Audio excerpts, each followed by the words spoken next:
Hi, and welcome to Midjourney Moves. My name is Michelle, and this video is all about getting your very first crow pose. Crow pose is one of the first arm balances for most of us in our yoga practice. And let me tell you that it is not the strength that you're lacking.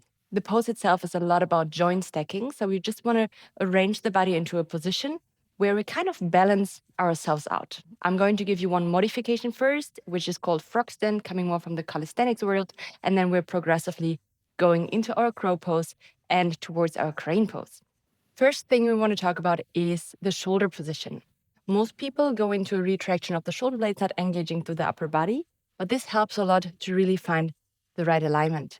What is shoulder protraction? Now, if you have a look at my shoulder blades, I can squeeze my shoulder blades together, which is a retraction, the opposite of what we want to reach. Protraction means we're going to hold the shoulder blades away from each other by pressing our arms forward or in crow pose down into the floor, rounding slightly through the upper spine, which gives us a lot of stability.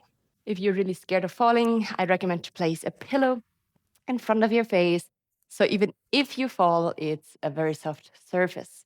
It happened to me in the beginning as well, so don't judge yourself here. It's part of the learning process.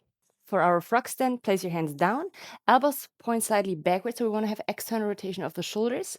They can move slightly outwards in the beginning, which will help you to create more balance through the joint stacking.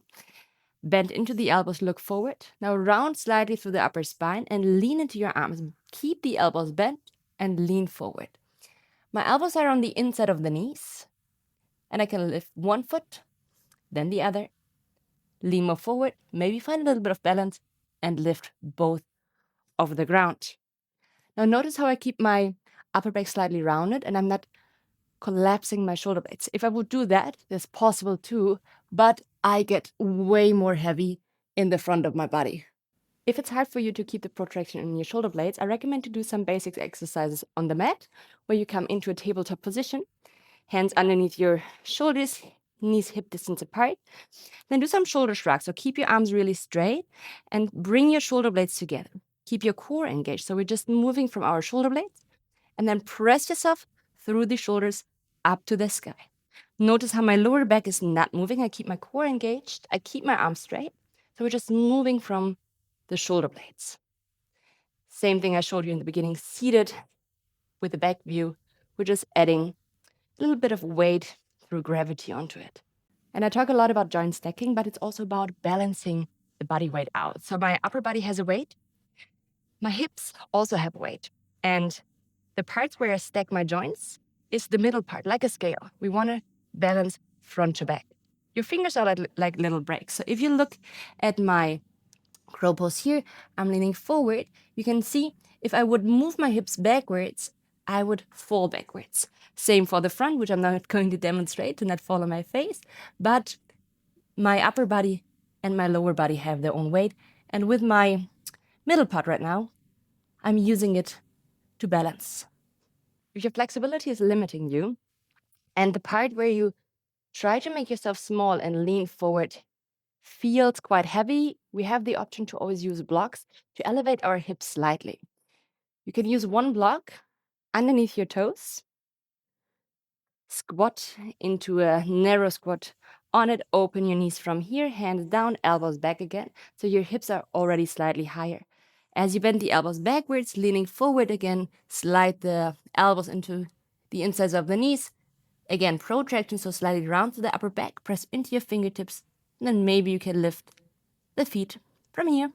Now for our crow pose, we want to reach with our knees onto our triceps instead of squeezing them from the outside. One common thing that happens in the beginning is you probably place the hands down, you try to go up, and you slide down. We have the same possibility here with our block, elevating our feet onto it so that our hips have a higher starting point. Hands down. One very important thing is energy follows attention. So if I look down, my energy goes down, and I'm kind of getting stuck here. If I look forward, I can bring the energy forward. That's exactly what we want to reach. We want to bring the hips on top of our elbows so that our joints are stacked on top of each other. Keeping the protraction in the shoulder blades, so round through the upper spine, hands go down, bend your elbows back. Lift your hips. Bring weight into your fingertips. Again, if I look down, I round down. I want to keep the gaze forward, go here. Gently pull your navel in, this will help as well, and then lift one foot, bring it down. Lift the other foot, bring it down. If that works well, keep it here. Maybe lift both feet. Maybe squeeze them more to your glutes. Now, if that feels okay and you're able to lift your feet off the ground, try to do the same thing without your block. I personally like to enter my crow pose from more kind of a forward fold. So my hands go down. Think about chaturanga arms. Externally rotate your shoulders, elbows point back. Gaze forward, round the spine, knees to your triceps.